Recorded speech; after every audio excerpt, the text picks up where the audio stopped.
And we're live. And I started this and the phone fell out of the holder. There we are. Hey guys, I'm Alexandra. Welcome, welcome, welcome. I'm excited to be live with you. It has been a while since I have been going live. I went live last week. It was really well received. So I want to go live again with you today. My purpose of being here is to answer any questions, talk to you about living with herpes. I was diagnosed with HSV1 oral in 2003 and HSV2 genital in 2011. So I've been living with herpes for 2 decades, which is a long time. And I have decided, and I have made it my purpose, my vision, my everything, to educate people on what it's like to live with herpes. Because when I was first diagnosed with genital herpes in 2011, it was absolutely devastating. It was absolutely crushing. It was suffocating. It was infuriating. I can go on and on and on. If you are someone living with herpes, you know what I mean. So one of the things that I like to do is I like to ask questions about or have you asked me questions. If you've been on a live before, you know that I get hundreds of questions. So I go in order. If you have questions now, go on ahead and ask your questions and we can go through them in order. One of the things that we talked about today on our support group call, so we have a support group call for members of the Life with Herpes community. It's such an awesome community. I'm so proud of it.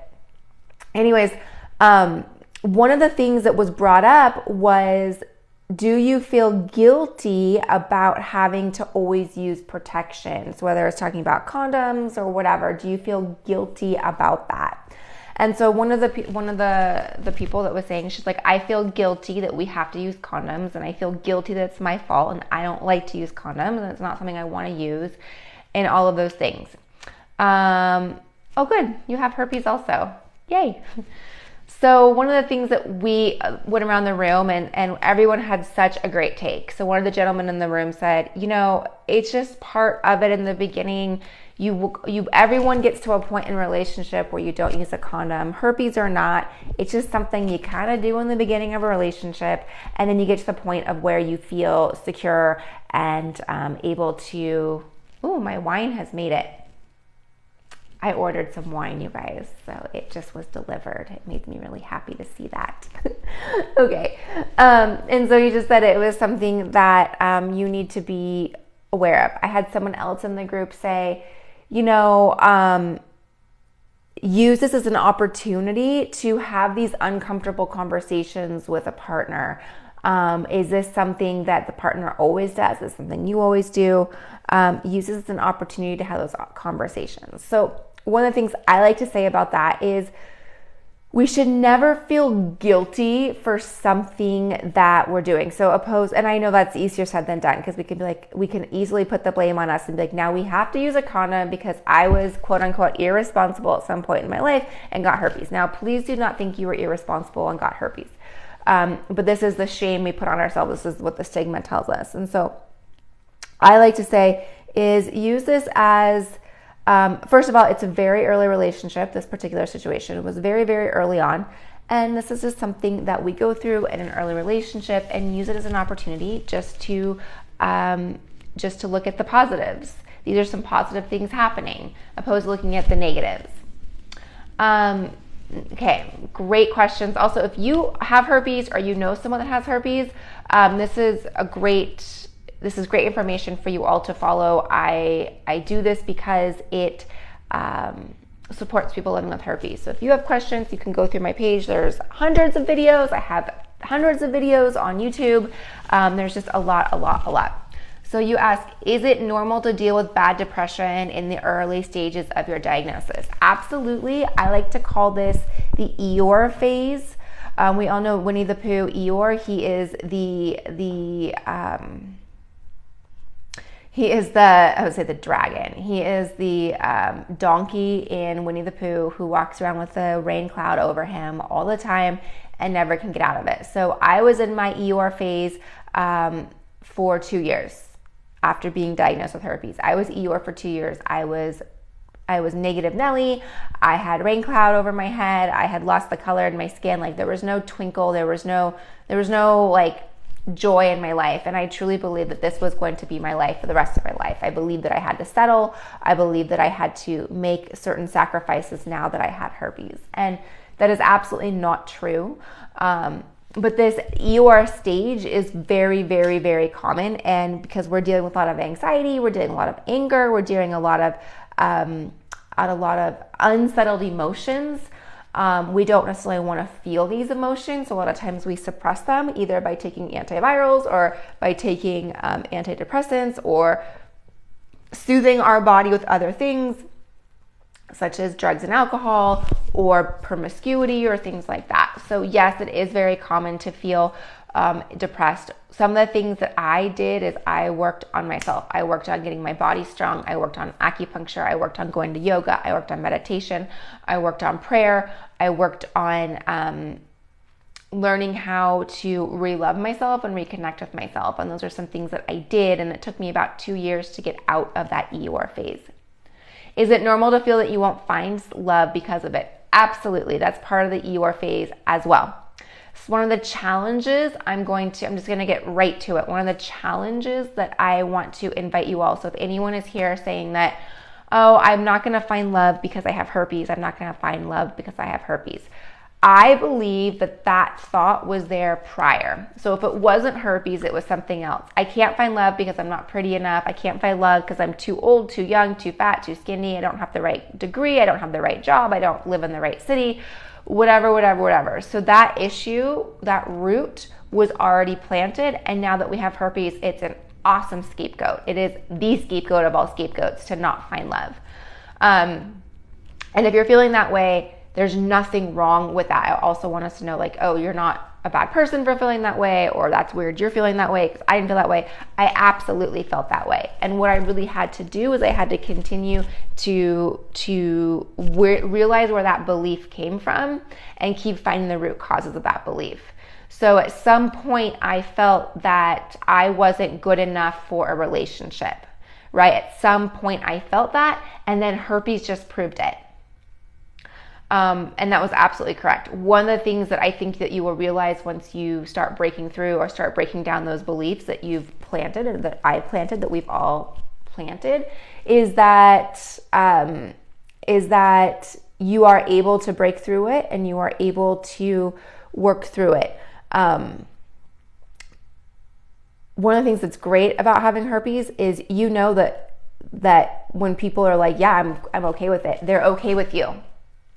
And we can look at this in like a good way or a bad way, but when I disclosed and somebody accepted me for having herpes, I knew that he was into me for me. Rejection of herpes happens for 3 reasons. There's 3 very, very, very important reasons. Number 1, the person is immature about sexual health or anything sexual. They're a very immature person. That can be at 15, that can be at 55. It doesn't matter what age you are, it can just be a very immature thing. That person hasn't dealt with it him or herself.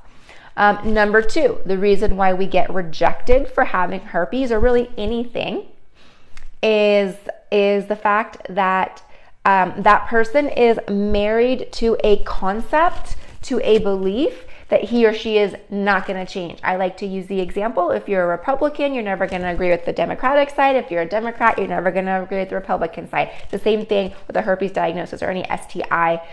Some people will be like, I'm never going to change my view. Period. The end. It's not going to happen. So, okay, that's the second reason why we get rejected. The third reason why we get rejected for having herpes, they're not into you. That person, he or she is not into you. As hard as that is to feel, and as easy as it is for us to go to the mindset of, yeah, if I didn't have herpes, then we'd be planning our wedding and I'd be working on my wedding stationery right now because this is the most amazing thing I've ever experienced in my life. I can tell you I've been rejected without having herpes, and you're like, what just happened? Right? So it has nothing to do with your herpes diagnosis. It has everything to do with either emotionally not there, the person is married to a concept or a belief that is not in alignment with who you are, or through that person is not into you. So when we can remember those 3 things, it kind of goes like, oh, I feel better. Okay, I feel better. Let me go back. I missed a lot of comments because I was on my tangent. Thank you for being open and educating people. You're welcome. I appreciate your thank you-ness. I also love seeing the hearts, so I appreciate the hearts, you guys. That makes my day. I'm now a heart person because my little boy is a little Valentine's Day baby, and so I love that. I disclose and how to disclose again because they forgot. Should I cut them off? Absolutely not, unless you feel like that's a red flag for some reason. One of the things that I think is really important to remember is we want to disclose when the person is competent. So a couple of things to evaluate when we're disclosing. And when I say competent, I mean, is this person over the age of 18? Are you over the age of 18? Are you both adults, right? We don't want to be dealing with a minor issue if you're not a minor. Number two, is this person able to make decisions, right? Are we all there mentally able to make these decisions? Is there any medications that would inhibit this person from making a decision? You know, like when you have surgery, you sign like you will not make any life decisions within the next 24 hours. You will not sign contracts. Like, is this person able to do that? Number three, being sober, right? No drugs, no alcohol, no things of that matter. We want to be sober when we have these conversations. With that being said, if you guys are having a beer together, that's very different than you went to the bar and had 5 beers, right? It's very different than you went wine tasting and came back and had the conversation, right? You open a bottle of wine and you're just chilling.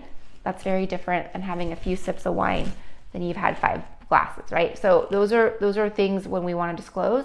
And so as far as looking at it, is it harder to date? I think it just narrows down our funnel faster. And so I look at that in a good way. So should you cut that person off? If you're not into them, absolutely. But don't ever feel like you have to be with someone because you have herpes. It should be taken just as serious to your partner as it is for you. That's a really great analogy, Ashley. I like that. I thought so. I felt disappointed after they claimed they forgot. Yes. I mean, if they forgot, then yeah, I mean, I would ask yourself to have a higher conversation, but I wouldn't just break up with someone because he or she forgot. What do you think about pregnancy and having type 1?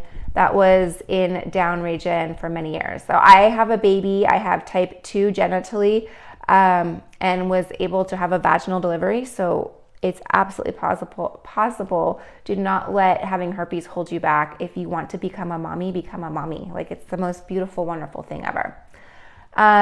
You say 1 in 4 women have some type of herpes. I don't know exactly if that statistic is accurate, Ashley, but I do know 2 out of 3 people have HSV1 and 1 out of 6 have HSV2. Thank you for doing what you're doing. You're welcome. Thank you. Thank you for the hearts, you guys. That's a normal and valid feeling to feel. Continue to feel what feels right for you. That was a comment I just read. I don't know where that was coming from.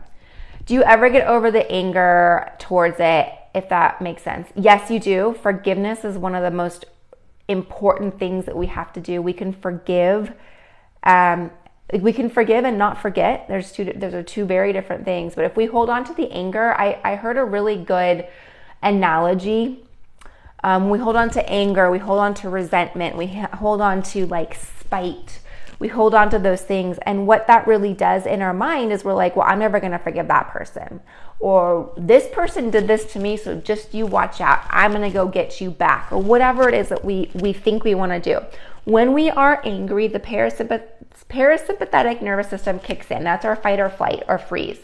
When that kicks in, our body automatically removes the blood from our brain and pushes it to our legs. So when we're angry, what it also does is it removes the blood and puts it into our jaw. Our jaws get very, very, very strong. This is an animalistic behavior. This is a very this is something that happens in nature. So it makes our bite really strong. So again, if we're angry, we're dealing with a really tight jaw. That doesn't help us get over herpes, right? It doesn't help us. At that point, we can say some things that, like, oh, don't Don't act in anger. You may say things you regret. You very well might do so, because again, the blood's being rushed from your brain and being putting into your jaw. In nature, this is a really important thing. If you are, we'll use the example of I'm not gonna bite someone, but let's say mama zebra, baby zebra is being picked at by who knows what, a bird, and mama zebra is like, stop picking at my bird, I'm getting my baby, I'm getting angry. Mama zebra is gonna go bite that bird. She wants to have a strong jaw, right? For us, we're not gonna go bite birds. We're not gonna go bite the person we got herpes from. So being able to get through that anger is really important. And one of the two things I talk about is practicing forgiveness, and that is to a partner and to yourself. Really very, very, very important things. Forgiveness, and then taking responsibility for our actions. So it's so easy to point the finger. You gave me herpes. You did this, right? But I also made that decision to be intimate with that person. That was my decision. So I can't beat myself up for a decision I made at that point in time that I thought was the best decision for me. That was my decision at that point in time. To go back in 2011, that was my decision I made. So again, holding on to the anger, and this is what I was going to get to, one of the most important things that I've heard recently is holding on to anger is like mixing a poison for that person, but you drink it yourself. Being angry at that person doesn't help that person. It doesn't hurt that person. It doesn't do anything to that person. All it does is allows you to drink your own poison. And that doesn't make sense. Thank you guys for the follows. I see them coming through. Thank you for the hearts. If you know anyone that's dealing with herpes, this is an awesome platform or awesome way for people to educate themselves. Thank you for doing what you do. Let me see. I saw that it was telling me that some of my comments were filtered due to protecting the community. So if you want to maybe re-ask it in G-rated, that would be helpful. Speak the truth, mama. You're welcome. I was misdiagnosed for years. That happens a lot. Good advice. Thank you. Thank you. I do every day, and it's hard to fight, if you know what I mean. I do know what you mean. How bad is yours? I had type 1 since I was 16 in that area. So type 1 for me, I have it orally. I've had it for 20 years. And I've had 4 outbreaks, so it's not a big deal for me. Hey everyone, the chat, good 3 points. Thank you very much. Lysine supplements daily boost immune system when you're really tired, rest your body. Yes, lysine supplements. I don't have them in here. I need to keep moving them. But what I do is I take lysine, I take Andrographis, and I take Monolaurin. I take these 3 supplements daily to help me with my herpes diagnosis. What Monolaurin does is it helps with enveloped viruses. When an enveloped virus is the herpes virus, HSV is enveloped. It has a shell around the virus. When it has a shell, our immune system cannot go penetrate it. So look at like this bottle. Imagine that is a shell around the herpes virus. Our immune system cannot penetrate this. What Monolaurin does is it disrupts the outer layer. It disrupts that outer layer so that our immune system can go in and fight it. That's really important. Lysine, which is from the same company, I don't have right here in my box of tricks. When I say box of tricks, I have all of our wellness products that I like to use. I have all that fun stuff. But lysine is an essential amino acid. It's a protein that helps block the replication of the herpes virus. So by adding lysine either to your diet, by eating high lysine foods, or by taking lysine supplements, it can help fight the replication of the virus. I take lysine daily. When I feel prodrome, when I feel tingles, I immediately take some lysine. It definitely helps. I know it helps me, and it helps other millions of people living with herpes. And then finally, I take Andrographis, which is very, very, very beneficial with the HSV virus. So I do not know enough about this, and I keep saying I'm going to spend the time to really look up some medical journals and things like that. But I do know that there are studies that help it with transmission and fighting the herpes virus. So really all important things. And they're all linked. If you want to go, they're linked in my bio. If you want to check them out, use the code LWH to receive 10% off. Your ex of 11 years knew my diagnosis, and now I'm dating scene again, and it's so scary. I can imagine being back on the scene. I mean, it's you know, a big deal regardless to be on the dating scene. How many times would you remind someone of your status, even if you would remind them? I've never reminded anybody that I had herpes. Well, I did remind my husband when we started dating. I'm like, remember, you do know I have herpes, right? But I wouldn't feel the need to have to remind him. I would have the conversation, look at it as an opportunity to become more intimate emotionally, but I wouldn't look at it as like, like having herpes requires us to have those difficult conversations more often. It was last year, type 1. It still feels like it now, though, if that makes sense. Meaning like just being diagnosed, you feel like you go through it a lot emotionally. How long should you wait to have the conversation? I would wait to have it whenever you are ready to be intimate. We jump into this whole dating thing thinking like I have to disclose right now, or I have to be intimate with this person today. I want us to take a step back and look at it and say, whenever I am ready to be intimate, this herpes thing doesn't control it. I control when I'm ready. So if you're ready to be intimate today, then you have to disclose today. If you're like, I don't know if I'm ready. I don't know if I like this person. Does this person treat people the way I like to be treated? All these things. Then you got to see if you like the person. I'm going to jump soon. I do have a call that starts in 2 minutes. How does anger happen if the person was unaware? Meaning the person didn't know he or she had herpes? I'm not quite sure about that question. How long should you wait? I think when you are comfortable and ready. Yeah. Ooh, herpes, freaking gross. Well, herpes is something that 2 out of 3 people have HSV1 and 1 out of 6 have HSV2. So yeah, when we think of the stigma of like, ew, gross, I totally get where you're coming from, Jeff. However, it's something that majority of us have. 90% of the people with genital herpes don't know they have it. They'll never be diagnosed with it.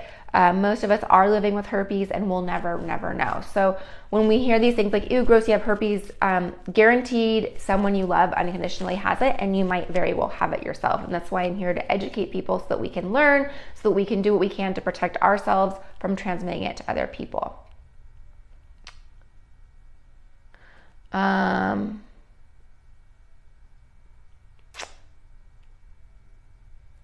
But when they fail to disclose after 2 years, that is a different issue. If you fail to disclose after 2 years, I want us to give that person some forgiveness of that person didn't know how he or she could disclose. So we need to offer that person some forgiveness. However, that is something that only you can answer. Like, how do you forgive that person? I don't know. If you have it down there, can a person get it in their mouth? So regardless of where you have it, if you have HSV1 oral, HSV2 oral, HSV1 genital, or HSV2 genital, it can be transmitted to your partner in the opposite location. My links don't work. Thank you for telling me. Let me go in and see what I can do. I have 1 and 2 herpes. You're a trans man, and thank you for existing on this app. You're welcome. What's the name? It's called, we have Monolaurin and we have Lysine, and it's through Palmera Health. I do have it linked. I'm going to go in and check my links. You need the Lysine. So let me hold the bottle still. Here's Monolaurin. I'm going to go check the links and make sure that they're working. Here's the Monolaurin. Yikes. The links say not found. So if you guys give me like 2 minutes, if you come back to Life with Herpes, give me 2 minutes, I'll get the links working. And I appreciate all of you for joining me. Thank you. Have an awesome Monday. I look forward to seeing you throughout the week, and I appreciate you all.